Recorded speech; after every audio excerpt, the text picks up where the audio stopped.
All right, we just heard from John Lynch on KMBR, so this is going to be a big 49ers update, talking the trade market, where the 49ers are there, and, of course, another one on Brock Purdy. Steve Young had to come on to KMBR a little bit before John Lynch and expressed the concern that I think a lot of people here on the outside, and that is that this Brock Purdy thing is keeping him out for a while. And the longer that it keeps him out, it's probably going to be more concern on the outside. But what we've really theorized about the 49ers from the outside is that they are really long gaming this with Brock Purdy because they've already seen him return once against Jacksonville, only to aggravate the injury and have to sit down again. And that was by necessity because Mac Jones was less healthy than Brock Purdy in week 4 before the 49ers played Jacksonville.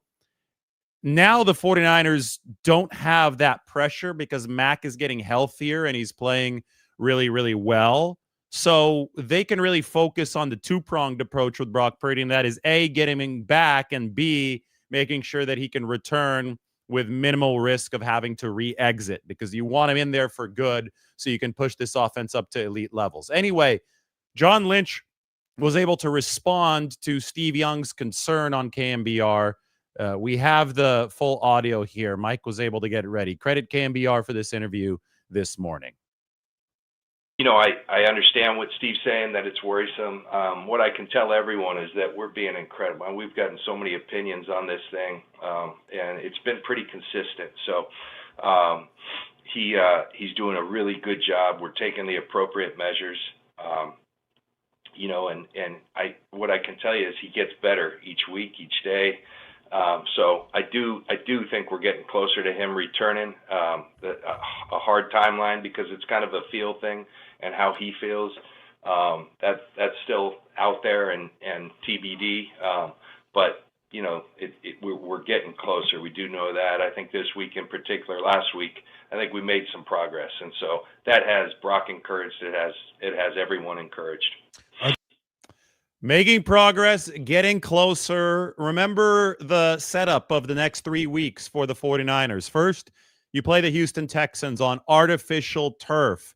Then you head to New Jersey to play the New York Giants on artificial turf. Turf is worse for injuries than natural grass. Then you return to Levi Stadium to play the Los Angeles Rams. That's obviously on the best grass in the entire National Football League. The 49ers have really, really figured that out. The Rams game is the biggest of those three. It is a division matchup. It's monumental. The 49ers are 3-0 already in the NFC West. They have the lead in the NFC West by virtue of that tiebreaker. 5-2 are the 49ers. 5-2 are the Rams. 5-2 are the Seahawks. You circle November 9th on the calendar and you say, wait, the Rams are awesome this year as far as efficiency goes. The 49ers, especially offense and defense, special teams has really been a hindrance for the Rams. We'll take a look at the team tier chart in a little bit just to show where the Rams are in the upper right. They're the closest to an elite team that there is in the NFL. The 49ers have already beaten them once. If they can beat them a second time on November 9th, that goes a really, really long way toward not only putting the 49ers in position to make the playoffs, but potentially winning the NFC West. So you want a healthy Brock Purdy for that game against the Rams for sure, right? That is 3 games away. I think based on what we're seeing at practice, and John just said that he's made great progress over the course of the past 2 weeks, he is moving up that participation pecking order at practice. And I think that if push had to come to shove this weekend, if this was the Rams on natural grass, if this was a playoff game for the 49ers, if this was some kind of regular season must win, of course, Brock Purdy could be out there. But they have the luxury of slow playing this. They have the luxury of making sure that Purdy gets back to 100% or very close to it. And this weekend, they play on turf against the number 1 defense in all football in the Houston Texans. That doesn't seem like a particularly soft landing spot for somebody with a serious toe injury that you're trying to navigate through. The following week, they're playing one of the worst defenses in football in the New York Giants, but also on terrible grass. We call it Met Death Stadium for a reason. It's been shown to be some of the worst turf in the entire NFL. And I just called it grass, and that's a mistake. It's not grass in New York. It's artificial turf, and it wiped out nearly the entire 49ers team back in 2020. I'm exaggerating there, but you guys get the point. In week 2, there was a brutal injury toll. Nick Bosa and Solomon Thomas tore their ACLs on back-to-back plays. And guess what? It's called turf toe for a reason, because the injury typically happens on artificial turf and not on natural grass. So for me, it becomes a rust, misspoke there. It becomes a rust equation for San Francisco. Do you need Brock Purdy to get some snaps, to play some live football before that Rams game on natural grass November 9th? If yes, then you're going to have to throw him out there on turf, probably against the Giants. The benefit there, it's not a great defense, and it's the number 32 run defense in the league, the very worst. So maybe you can ease some of the load off of Brock Purdy. If you don't believe that throwing him out on turf is worth it, then you could just sit him the next 2 weeks. But then you have to really consider, well, will this rust put him at danger against the Rams, who are one of the best defenses in all football? Over the next 3 weeks, the 49ers play the 2 best defenses in the NFL by EPA. They play the Texans, number 1, and the Rams, number 2, on November 9th. And then in between them, they've got the Giants, who are number 26 and number 32 against the run. All right, there was more. Brandon Aiyuk. This was a really, really good quote from John Lynch. He was asked on KMBR, Murph and Marcus were interviewing him, if there's hope that Brandon Aiyuk is going to return this year. Lynch said that there's not only hope, but there is evidence that Brandon Aiyuk is going to return this year. And he says that date is coming closer. I think it was Kyle Shanahan who just kind of blurted out a few days ago, I think it was actually in his KMBR interview last week, that the entire Brandon Aiyuk picture had the 49ers looking at around week 10 casually as far as the return goes. That is not a target return date that the medical staff has been talking about. That is a date that Kyle Shanahan tossed out there in the midst of an interview last week. So it still is significant, but I don't want people to start saying, oh, he's going to be back week 10. I think there's an important distinction between those two. The 49ers have not yet put the firm medical date as far as a return timeline out there for Brandon Aiyuk, but they have at least acknowledged publicly that they've been thinking about week 10. Week 10 happens to be the game against the Rams, and John Lynch said, when he said there's evidence of Brandon Aiyuk being able to return this year, that means his markers are improving. That means they're improving to the point where the 49ers are saying, okay, he's on track to hit the markers needed to get back out onto the practice field. Aiyuk is currently on the physically unable to perform list. That works a lot like injured reserve. And I'm going to show you guys the 49ers roster and the return from PUP and IR list. That's going to be really, really important to keep track of over the course of the rest of this season. So this is the 53-man roster on this side of the dividing line. This is the practice squad. You could have 53 here. You could have up to 17 on the right side, including the international exception player, who's Isaac Alarcon, who's back from his suspension. Guys down here DeMarcus Robinson's off the suspended list. We can update that. But on PUP or NFI, that is, and Malik Mustafa is off of PUP, so we could erase his name. So PUP is Brandon Aiyuk, that's physically unable to perform. Curtis Rourke is on non-football injury because he got hurt away from an NFL building. This list, to return from it, unless you're on NFI, that's Curtis Rourke, you count as one of the activations. The 49ers only have 8 activations on the entire season. So they've got Mustafa, who's been activated from PUP. They've got George Kittle, who's been activated from IR. They've got Kevin Givens, who's been activated from IR. If and when Brandon Aiyuk returns from PUP, he's going to be like Malik Mustafa. He's going to count as one of their 8 activations. They can activate Curtis Rourke without playing him, and if they want to see him practice for 3 weeks and they close his window, he won't count against the 49ers limit of 8. But they also have guys from injured reserve who they will be interested in returning. Spencer Burford being one of them. He's back out at practice this week. Ben Barch being another one of them. He's got the high ankle sprain, should be back, I would think, relatively soon. George Kittle is off of IR, so we can erase his name from there. And maybe even Jacob Cowing, who's been running around on the field for San Francisco. So you can see that list of 8 can fill up fairly quickly. If the 49ers make a deep playoff run, 2 more return spots will become available for them in case they need to bring back somebody like Fred Warner.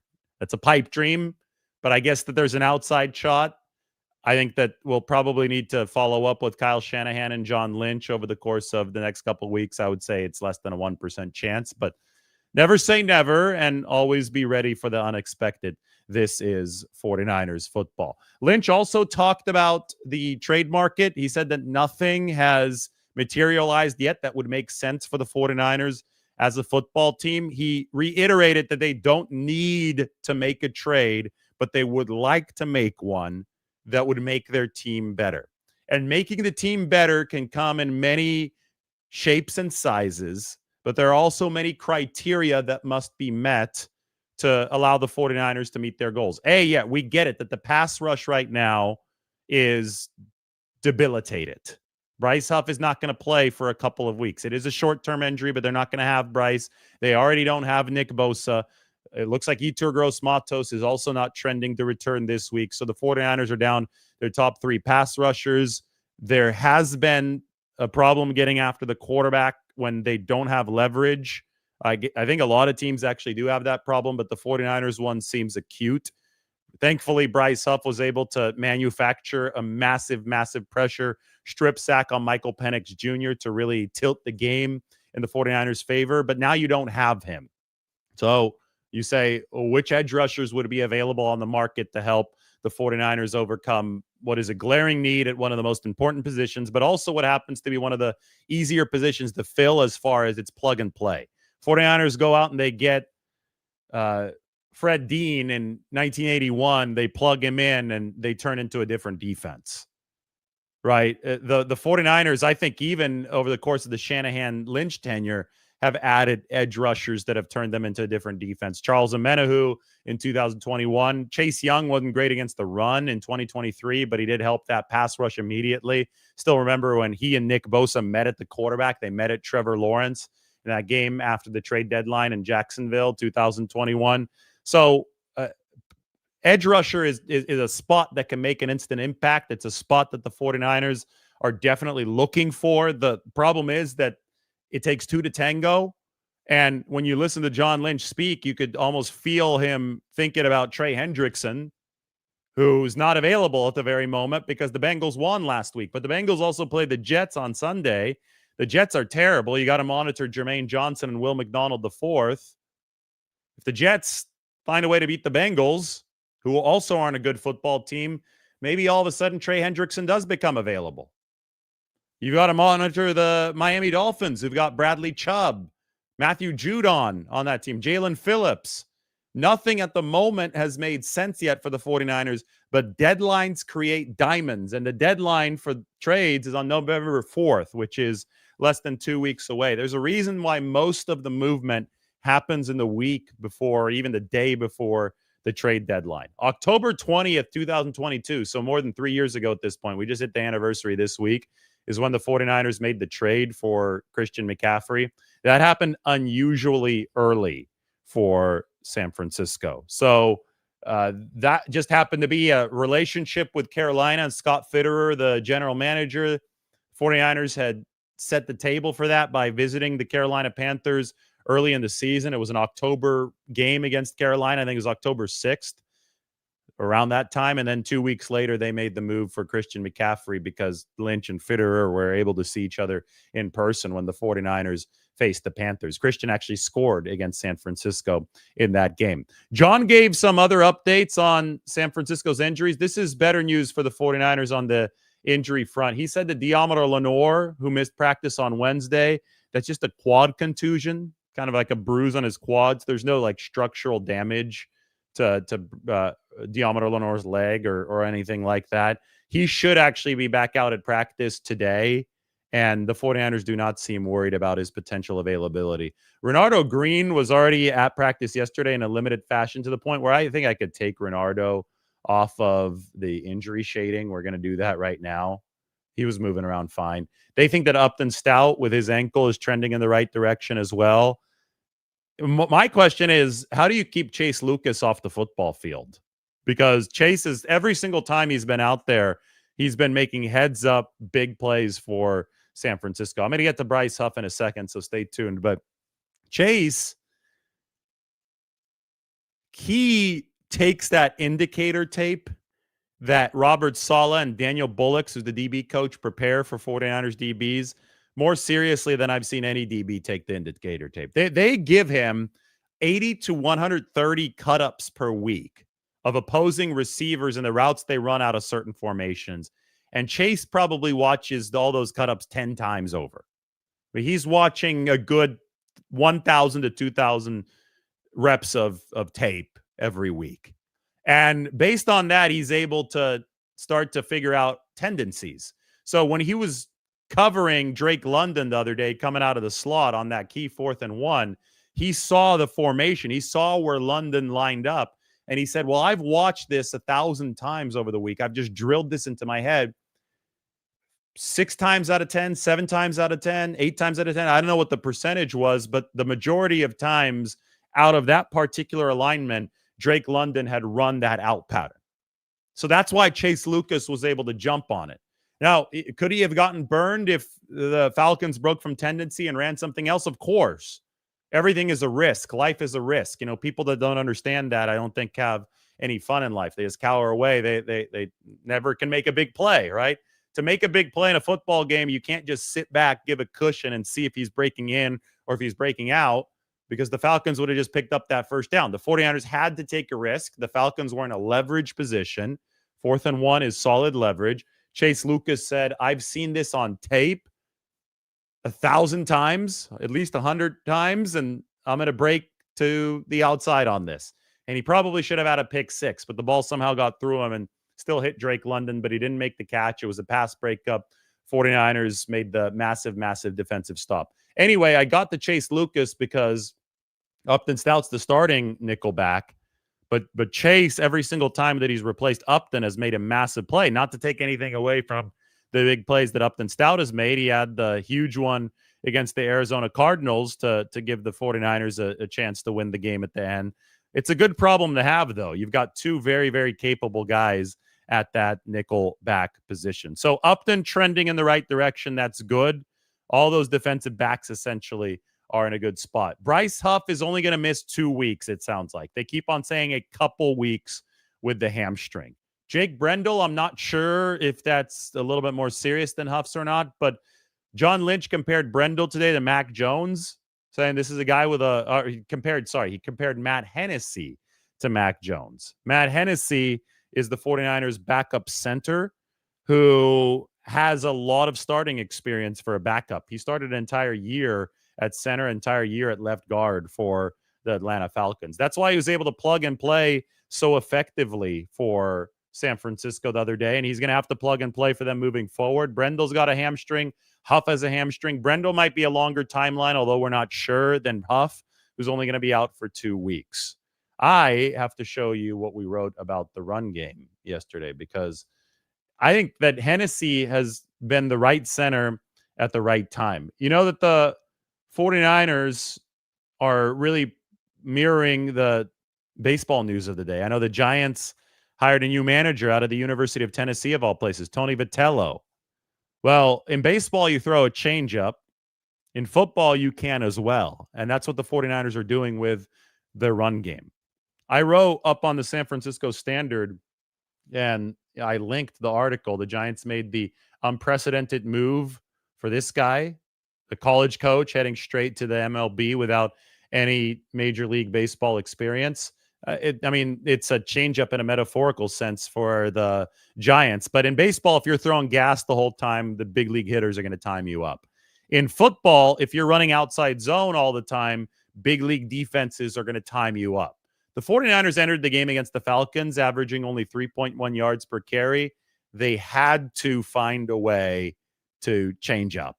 and they threw the changeup or a nasty slider. It just wasn't the fastball. And the Falcons, they swung and they missed at the 49ers gap scheme game, which featured 9 power runs.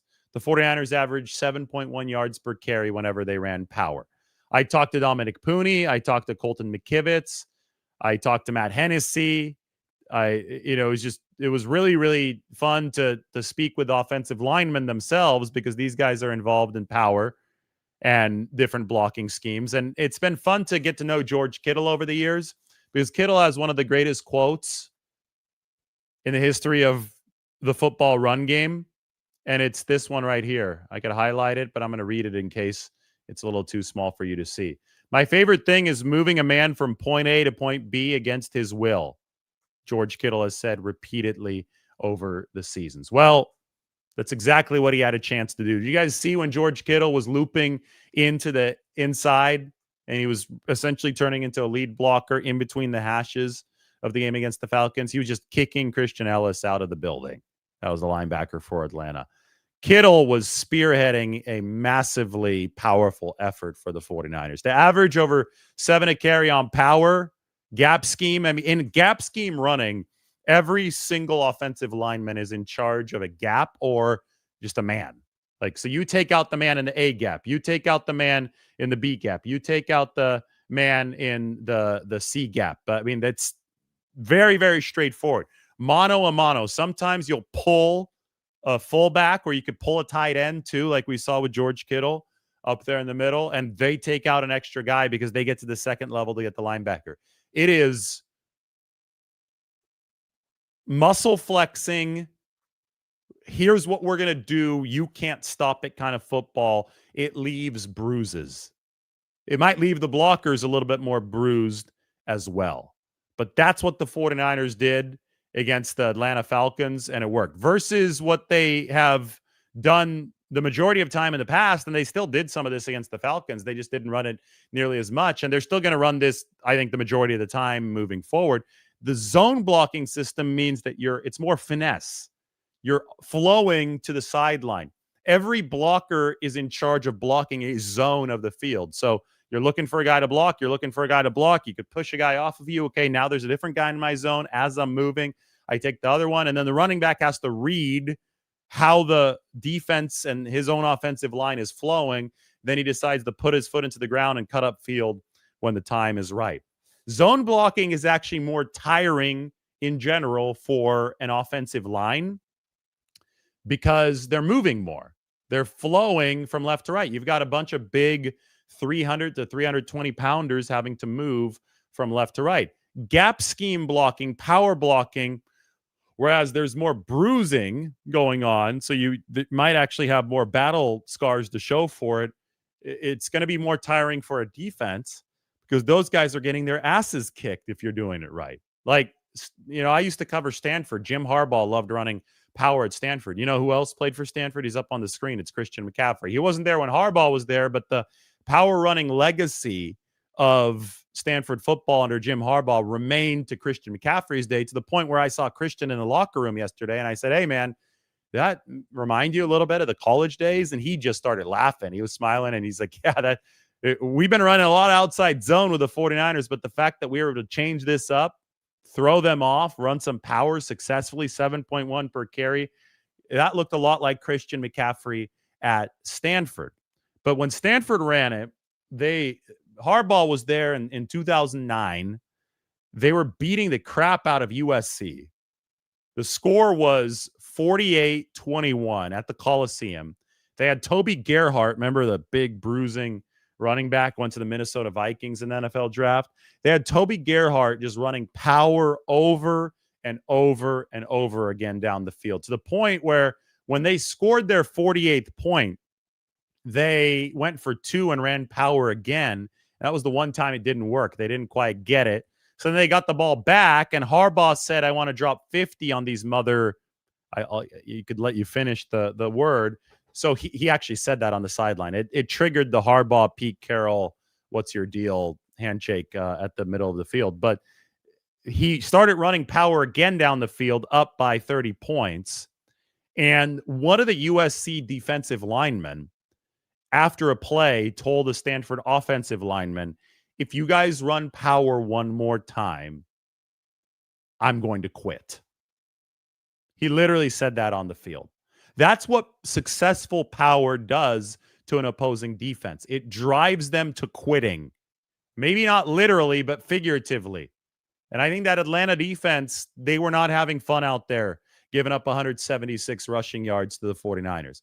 The outside zone is always going to be the Shanahan bread and butter. But again, if you're only throwing 104 miles an hour, I don't care how nasty that fastball is, it could be 106. A major league hitter is going to time it up eventually. And you have to throw that changeup. You have to throw that slider. You have to keep the opposing defense off balance. 49ers doing power this other game 9 times, gap scheme 60% of the time. Listen, the splits for San Francisco had been 40% gap scheme, 60% zone scheme. They had run more zone throughout the first 5 weeks than gap. And the first 3 weeks, they didn't run any power at all. Now they've run 60% gap, which is power, or power is part of it, over the past 2 weeks. So it's just flipped on its head. I think they're going to go back to majority zone now that Kittle's back. Maybe when Brandon Aiyuk is back, that's really big because their perimeter blocking is going to be better. You have to be able to block on the outside in the zone blocking system. They'll probably go back to majority zone, but guess what? Defenses are not going to be as keyed on it because they can get burned by downhill power right up the middle. George Kittle can block either one, so they're missing him regardless of what they were running. But this is like such a big thing for the 49ers offense moving forward, especially because they're playing the number one defense this week. If you're not a balanced rushing attack against the number one defense in the league, you're going to be in big, big trouble. The Texans can really get after it. And the one weakness that the Texans might have is against the run. They're number 18 against the run, but they're really, really good when you're dropping back. So you're going to have to find a way to make this work on the ground. And you could bet that the Texans, with all the good players they have on the back end, with the fact that Will Anderson Jr. and Danielle Hunter can get after the passer as edge rushers, you can bet that they're going to gamble against that run and make the 49ers try to beat them with the pass. They're going to put a lot of resources into stopping the 49ers run game.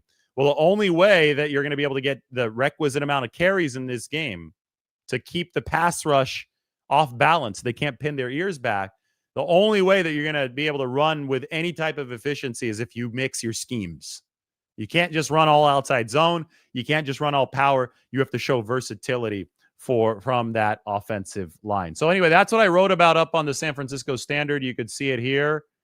You could see Christian McCaffrey, Mac Jones there. I think that's Colton McKivitz in the front. Good job from Kerry Crowley, our editor. I'm going to have to retweet this one again, but Mike, why don't you toss this into the description and we can go from there. So Purdy getting closer. You guys know the strategy for Brock Purdy. We've already gone over that. Brandon Aiyuk also getting closer. Big news for the 49ers. Good injury news on the defensive backfield part of this equation for San Francisco. As I'm opening this up, and you can see that I think we're going to see both Lenore and Stout this weekend. I promised that we'd get the Bryce Huff. That's 2 weeks out for the hamstring injury. If you look at the defensive line for San Francisco, it's Mike Kell, Sam Okawanu, Robert Beal Jr., and they did re-add Trevis Gibson to the practice squad. So that is now a full unit, 17 men on the practice squad. Gibson and Beal had to swap spots because Gibson was only a temporary elevation for the 49ers. Gibson, they didn't want to use a elevation on him this past weekend because you only get a max of 2. They used one on Malik Turner and they used one on Nick Zakelj. So they bumped Gibson up to the 53 so they wouldn't have to use an elevation. Now they moved him back down. But I would assume he gets elevated again, barring another roster move up to the 53, because they're going to need him at defensive end. They're going to need Gibson. They're going to need Beal. They're going to need Okawanu. And they're going to need Michael Williams. That's your 4 defensive ends in all likelihood for this game. Do you call up another one in William Bradley King from the practice squad? If you have room to do it, you can. They might call up Nick Zakelj, though, again, because Connor Colby really struggled last week. and they actually benched Colby for 4 snaps. Zakelj came in. The problem is that then Brendel got hurt. Hennessy became center, and Zakelj was the only available backup center for the 49ers. They didn't want to risk Zakelj and Hennessy getting hurt, so they put Colby back in the game. But change seems to be afoot along that offensive line for the 49ers on the interior. Pooney played a good game, but Brendel got hurt, and Colby, that's still a sketchy situation for San Francisco at left tackle. All right, 30 minutes in. I've talked enough. I'm ready to answer your questions.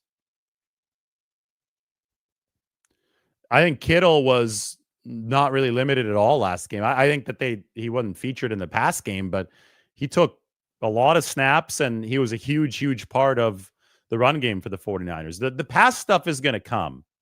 That was a run-first game plan. Kittle was there to be that, I don't want to call him a ram, but he was ramming his way forward through the first and then the second level of the defense. He was the blocker that the 49ers had been missing for several weeks. Yes, he's going to be more involved in the pass game, but he was already extremely, extremely impactful for the 49ers in the blocking sense with those 176 rushing yards against Atlanta. Is it National Tight End Day this week? Maybe they're saving George Kittle's pass production for National Tight End Day. That's a good call out. I have to take Lombardi herself to the airport. Her flight's at 11:35 out of SFO.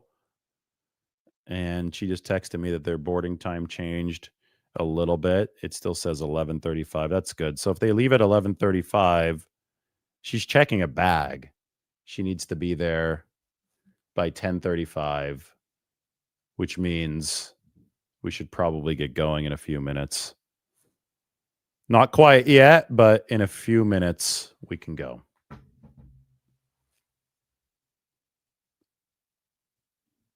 How has JJ been looking with 5 broken ribs? He had that drop last week, unfortunate, but he also made several nice catches last week. That drop, when you've gotten drilled in the ribs, when you're outstretched, and you're coming over the middle and you reach up for the football, I could see how you have a little gun shyness, right? It makes a lot of sense. This is a really, really hard sport. To his credit, he made the other big catches in that game. You don't want to have the drop, especially if it turns into a pick, but I think that Jennings is Jennings right now, and he's got to get that out of his system. You can't have those types of drops, but I think it was an understandable one against Atlanta.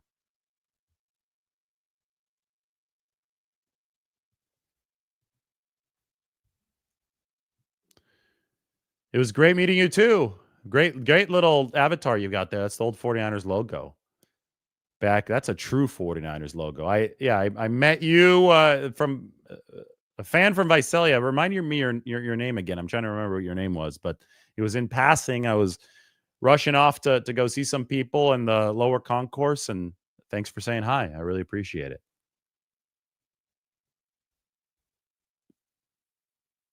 The GOAT from Visalia checks in. Kevin Givens already returned last week. Kevin Givens was a big part of the 49ers win over the Falcons. So he is activated off of injured reserve. Practice window opened. He was back 20-plus snaps for the 49ers. Chargers and the Vikings tonight. Thursday Night Football.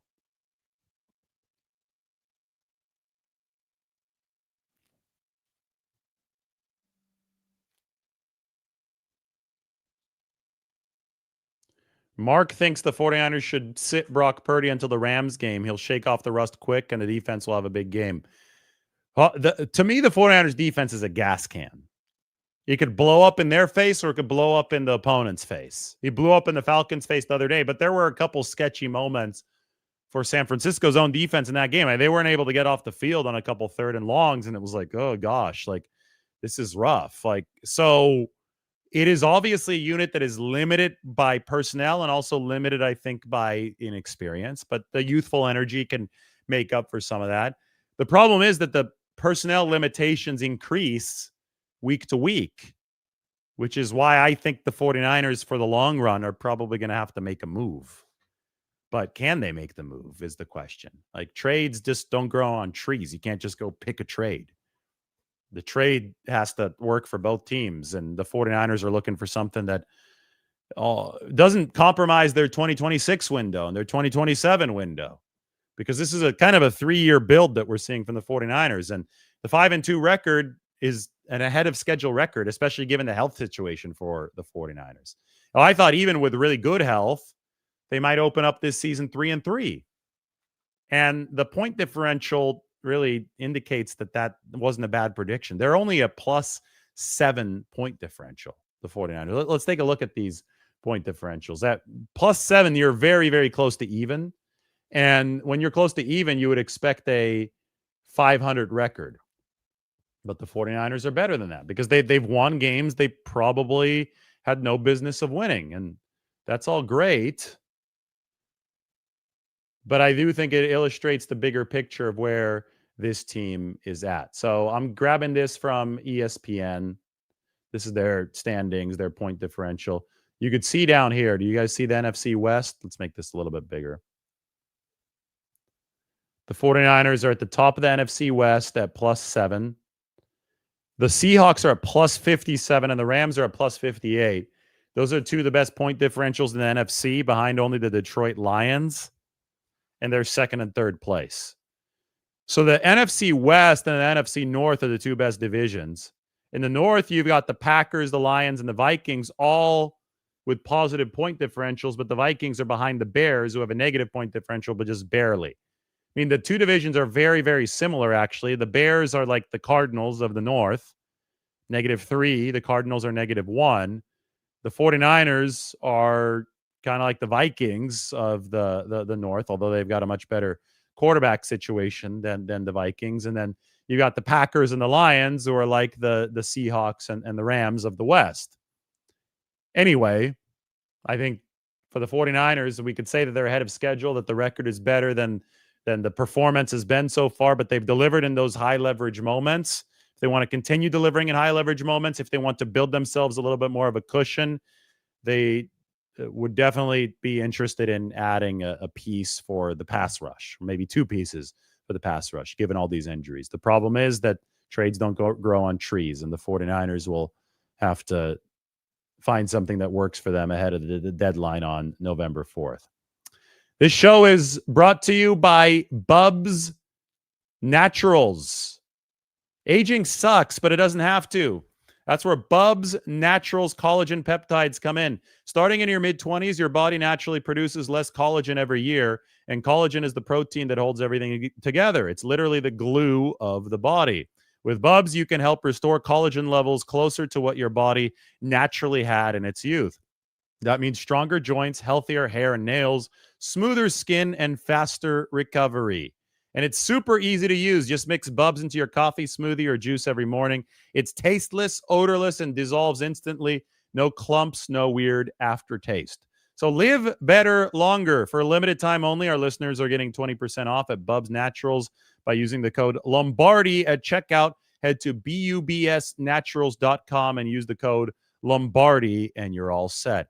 After you purchase, they will ask you where you heard about them. Please support our show and tell them our show sent you. Bubs Naturals. They have a cool story, too, behind their business I've shared different times before. So definitely check them out. Live better longer.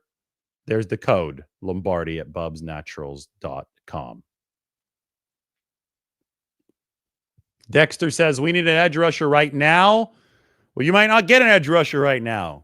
Or might not be like, I think one of the best things about John Lynch, he's obviously super aggressive. He's made a lot of big trades. They've been more active than essentially anybody on the trade market.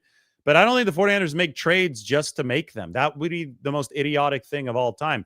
You don't overpay 2 weeks before the trade deadline. You don't send 3 draft picks somewhere, because that would kill your team moving down the road. And if for a non-guaranteed improvement right now, by the way, because I don't think that the elite edge rushers in this league are going to be walking through that door. I don't think anybody is trading those guys. Like, people see the Micah Parsons trade and they think that is going to become the norm, and it's not. That was a very specific situation before the start of this season.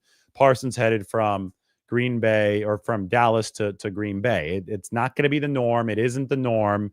And you can't just snap your fingers and say an edge rusher is coming. 49ers will do their best to try to make a move work, but You can't act spoiled about this. You can't say, oh, this has to happen because, again, another team has to step in. The world doesn't revolve around the 49ers. You have to figure out a way to make a deal. And we'll see if it becomes easier as we get closer to that trade deadline. Wow, Edward Austin gifted one membership. That's awesome. So you gifted it to somebody else? That's awesome. Thanks, Edward. He has a question here. Quick question. Should the 49ers try trading for Atlanta Falcons defensive end Zach Harrison by the trading deadline of this season or the 2026 offseason? I think that they should explore all edge rusher possibilities. Let me look at Zach Harrison's contract. I'm not so sure if the Atlanta Falcons would be all too interested in trading anybody this year, though, because they seem to have a decent football team. They just beat the Buffalo Bills. So just because they lost to the 49ers, Zach Harrison's under contract through 2026. That would absolutely be somebody who the 49ers should be interested in bringing aboard. But I don't think the Falcons would be interested in trading him unless they don't think that they want to pay him after 2026 and they can get some draft capital now. But you can see how this can be so difficult. It is a good question, but edge rushers on rookie contracts on teams that are playing well right now, and I would put the Atlanta Falcons into that category. I don't think would be moving from there. So we'll see. The 49ers have this. I know Zach Harrison, somebody who hadn't produced all too much over his time. He's a third-round pick from 2023. I just think that the 49ers have this track record of taking these guys who haven't produced all too much, putting them in a different setting, and having them truly thrive. But, I mean, the guy has 7.5 career sacks, Zach Harrison. It's not like it's been nothing. And the Falcons have a good pass rush. They blitz a lot.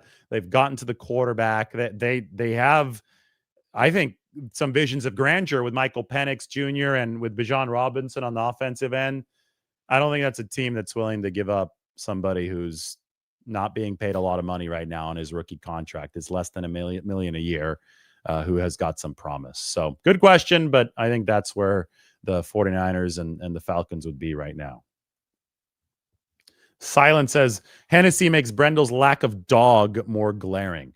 Hennessy's just bigger and stronger than Brendel. Hennessy's 315, Brendel's 299. Brendel's more of a finesse blocker. Hennessy, because of that, can be a little bit more of a power blocker. And he pushed Christian McCaffrey into the end zone.